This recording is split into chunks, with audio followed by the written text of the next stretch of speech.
तुम्हारी चिंताओं का भार मेरे ऊपर है। मैं अपने आप तुम्हारी चिंताएं ओढ़ लूंगा। मैं अपने आप तुम्हारी जिंदगी का रास्ता बता दूंगा। आवश्यकता इस बात की है कि तुम मेरा हाथ पकड़ सको। इस अंधेरे में जब हाथ ही नहीं पकड़ोगे तो तुम डगमगा जाओगे, रास्ता बदल दोगे, भटक जाओगे। रास्ता भटका हुआ है। जीवन के 40 साल तुमने भटकने में बिता दिए। इस 40 साल में भी तुमने हाथ पकड़ नहीं पाए। मैं तुम्हें बिल्कुल सही पगडंडी पर पार पहुंचा सकता हूं, क्योंकि मैं पार पहुंचा हुआ हूं। मैंने देखा है जीवन, मैंने जीवन के आनंद को अनुभव किया है, जीवन की तृप्ति का अनुभव किया है, जीवन की मस्ती का अनुभव किया है। मैंने एहसास किया है। एहसास किया तो मैं तुम्हें एहसास करवा सकता हूं। अगर मैं प्रसन्न मुद्रा में रहता हूं तो मैं तुम्हें प्रसन्नता दे सकता हूं। और अगर मैं हास्य में रह सकता हूं तो तुम्हें भी हास्य में दे सकता हूं। और मैं संपन्नता में जिंदा रह सकता हूं तो मैं भी संपन्नता दे सकता हूं, क्योंकि मेरे पास ये सब कुछ है और मैं तुम्हें दे सकता हूं। आवश्यकता इस बात की है कि तुम पूर्ण रूप से अपने आप को सौंप सको। जब तुम सौंप ही नहीं सको, जब तुम अपने आप को खेलते हुए रहोगे तो मैं तुम्हें कुछ नहीं दे सकता। जब तुम अपने हृदय में मुझे स्थापित कर ही नहीं सकते तो मैं तुम्हें कुछ प्रदान कर ही नहीं सकता। फिर मेरा प्रसन्नता, मेरा आह्लाद, मेरी खुशी, मेरी छलछलाहट तुम्हारी जिंदगी में आ ही नहीं सकती। और इसीलिए मैं कहता हूं कि जिस दिन तुम्हारा हृदय पक्ष जागृत होगा उस दिन पहली बार तुम गुरु के दर्शन कर सकोगे। पहली बार उस समय कर सकोगे, अभी कर नहीं पा रहे हो। अभी तो एक धोती कुर्ता पहने हुए आदमी को देख रहे हो जो बोल लेता है और आप अपने घर रवाना हो जाते हैं। गुरु को नहीं देखा, गुरु को पहचाना नहीं। अभी पहचानने की क्षमता तुम में है नहीं, क्योंकि अपने जीवन में तुमने गुरु को उतारा नहीं। उसकी मस्ती को नहीं देखा है, उसके आनंद को नहीं देखा है, उसकी तृप्ति को नहीं देखा है।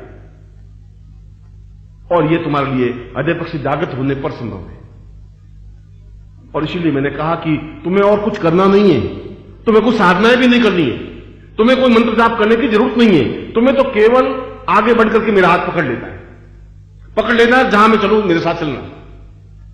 मैं तुम्हें बीच में नहीं छोड़ूंगा, रास्ता नहीं भटकने दूंगा, बीच में तुम्हें ब्लफ नहीं दूंगा, तकलीफ नहीं दूंगा, प्रेशर नहीं दूंगा। मैं तुम्हें पार पहुंचाऊंगा, ये मेरी गारंटी है। ये तुम्हारे मेरे बीच में एग्रीमेंट है।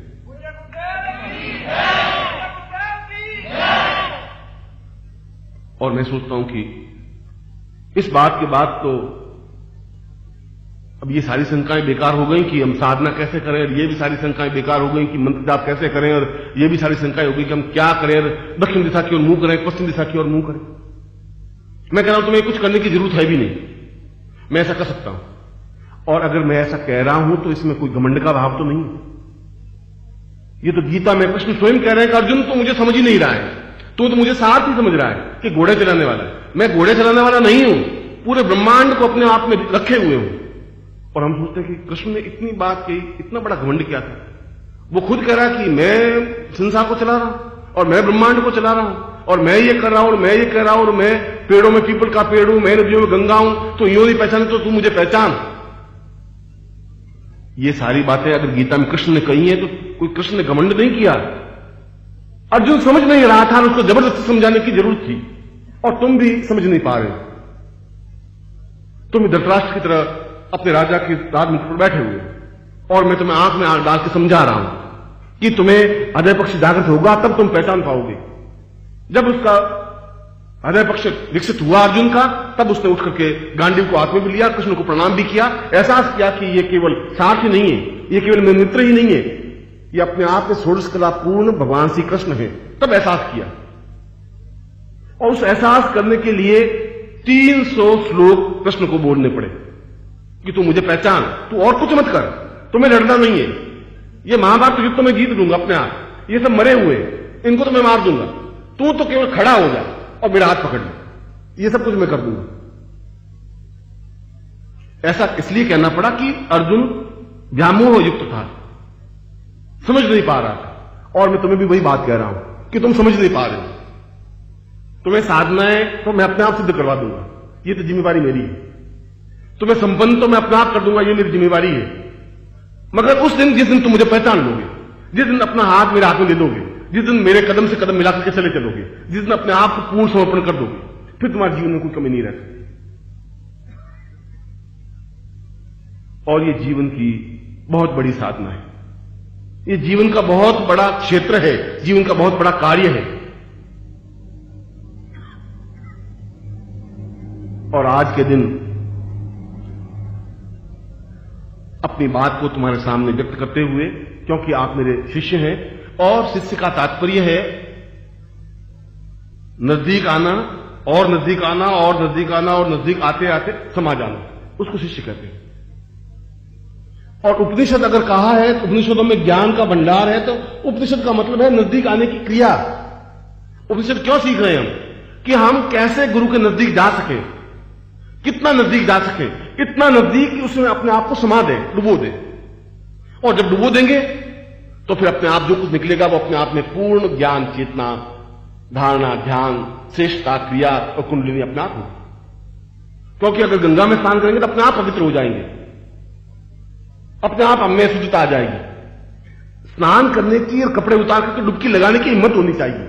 किनारे पर बैठा हुआ व्यक्ति कुछ नहीं कर सकता है और तुम किनारे पर बैठे हुए हो, घबरा रहे हो कि लहरों में कूदने से क्या हो जाएगा, और नदी का प्रवाह तेज है तो क्या हो जाएगा, और पीछे मेरी पत्नी बैठी है, अब उसका क्या होगा, अगर मैं डूब गया तो फिर पत्नी को कौन संभालेगा, बेटों को कौन संभालेगा।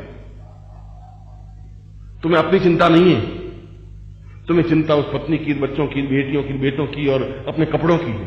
और फिर कपड़े समेट समेट करके उधर निकले और इधर कूदने की कोशिश में, कूदे नहीं कूदे, साला कूद ले, देखा जाएगा, कपड़े यहां पड़े हैं। और अगले 20 साल तुम्हारे पास और हैं, कपड़ों का ध्यान रखते रहना और किनारे बैठे रहना। और मैं आवाज देता रहूंगा, क्योंकि लहरें तो आवाज देगी, समुद्र तो आवाज देगा, ये दोनों हाथ फैला करके आवाज देगा नदियों को कि तुम्हें आना है, और आना है मुझ में समा जाना। और जितनी तेजी से अगर नदी कूदेगी, दौड़ेगी, उछलेगी, मचलेगी, उतनी तेजी से समुद्र में समा जाएगी। और समा जाएगी तो समुद्र वो देवताम देगी। खारी नदी और घटिया नदी भी समुद्र में मिलते ही देवता बन जाएगी। आवश्यकता इस बात की है कि तेजी के साथ नदी बहे। और तुम कह रहे हो कि हम तो अपनी जगह खड़ी हैं, बस गुरुदेव समुद्र खुद आवे और हमें पकड़ ले। और समुद्र अपनी जगह खड़ा है, तुम्हें उसमें जाके मिलने की क्रिया तुम्हें होनी चाहिए। शिष्यत्व तुम्हें पैदा करना है, नजदीक तुम्हें जाना है। गुरु तो अपनी जगह खड़ा है, दोनों बाहें फैलाए हुए, तुम आए और उनके सीने से मिल जाए, आए और उसमें समा जाए। गुरु तो सैकड़ों बार चिल्ला रहा है, इस जन्म से नहीं, पिछले जन्म से भी, उससे पिछले जन्म से भी। 25 जन्मों का तुम्हारा मेरा हिसाब बीच में बाकी है, और 25 जन्मों में मैं चीखता हूं इसी ढंग से जैसा अभी बोल रहा हूं, और 25 जन्मों में तुम अपने कान बंद कर फिर आगे चले जाते, फिर तुम जन्म लोगे, फिर तुम गोमूत्र में, पिशाब में, टट्टी में लपेटे हुए 4 साल के, 5 साल के, 10 साल के होंगे, फिर 20 साल के होंगे, फिर 25, फिर रोते रोज मेरे पास आओगे। और फिर मैं तुम्हें कह रहा हूं, फिर तुम बर्बाद हो रहे हो, अपनी जिंदगी बर्बाद कर रहे हो।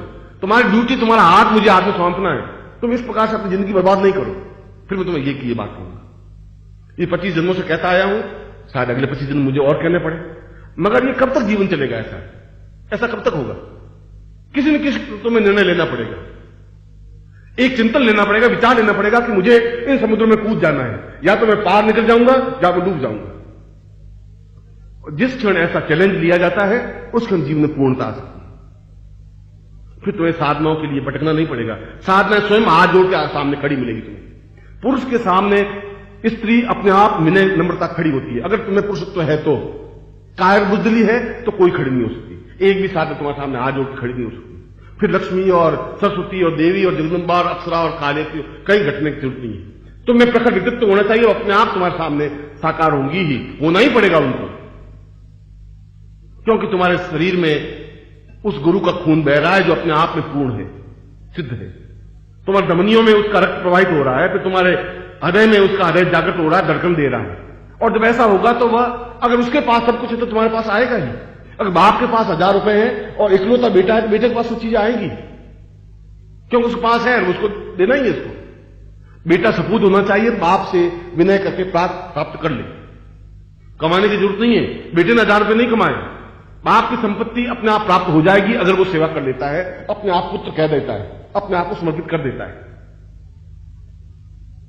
और तुम्हें भी साधनाओं के लिए कमाने की जरूरत नहीं है, साधना करनी है। अगर मैं कहूं तो मैं करना है, मगर उसके लिए इतना व्यथित, इतने चिंतित, इतने दुखी होने की जरूरत नहीं है। इसलिए जरूरत नहीं है कि तुम्हारा हृदय पक्ष जागृत होना चाहिए, और हृदय पक्ष जागृत होने के लिए बहुत जरूरी है कि तुम गुरु में लीन हो सको। इसलिए नहीं मैं गुरु हूं इसलिए मैं कह रहा हूं, इसलिए कि यदि कोई भी सक्षम और सजग और जिंदा व्यक्तित्व है, अगर गुरु जिंदा है, जिंदा का मतलब है कि जिसमें प्राण है, चेतना है, कहने की हिम्मत है, क्षमता है, जो चैलेंज को उठा सकता है, कह सकता है, वो जिंदा गुरु है। भगवे कपड़े पहनने से गुरु नहीं बन सकता, और गंगा के किनारे बैठने से गुरु नहीं बन सकता, और तुमसे 5 रुपए ऐंठने वाले गुरु नहीं बन सकते, और अपनी प्रशंसा करने वाले फूलों का हार पहनने वाले गुरु नहीं बन सकते। गुरु तो कड़वा बोल सकता है, तुम्हें डांट सकता है, तुम्हें पकड़ सकता है, तुम्हें पार ले जाने के लिए परेशान हो सकता है, क्योंकि उसकी मंतव्य, उसका लक्ष्य यह है कि ये क्यों भटक रहे हैं, क्यों गड़बड़ है, समस्या क्या है, क्यों किनारे पर बैठे हुए, क्यों नहीं डुबकी लगा देते हैं, क्यों नहीं छलांग लगाते हैं, ये व्यथा है उसकी।